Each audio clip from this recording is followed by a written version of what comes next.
Good morning. सबको जय मसीह की। आइए हम आज के दिन की शुरुआत परमेश्वर के एक महत्वपूर्ण वचन से करते हैं। वचन है नीति वचन 2 का 6-7। वचन कहता है, क्योंकि बुद्धि यहोवा देता है, ज्ञान और समझ की बातें उसी के मुंह से निकलती हैं।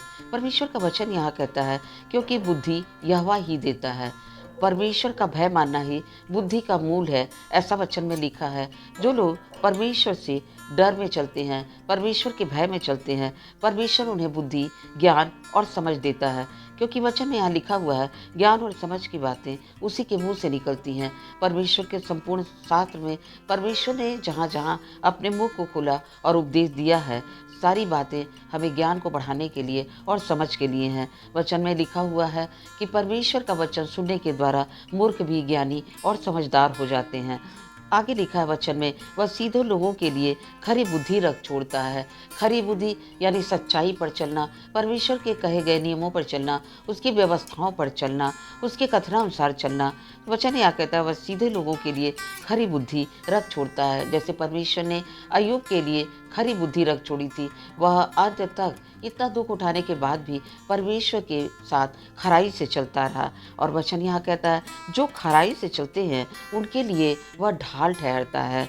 जो खराई से चलते हैं, सब नहीं, जो परमेश्वर की व्यवस्थाओं पर चलते हैं, उसके नियम पर चलते हैं, उसकी आज्ञाओं पर चलते हैं। वचन यहाँ कहता है, जो खराई से चलते हैं उनके लिए वह ढाल ठहरता है। आप लोगों ने युद्ध में देखा होगा, जब राजा लोगों की लड़ाई तलवार से होती थी तो लोग तलवार को ढाल से रोकते थे। ढाल एक तरह से बचाव का काम करता था, उन्हें घायल होने से बचाता था। तो यहाँ वचन कहता है, जो खराई से चलते हैं उनके लिए वह ढाल ठहरता है।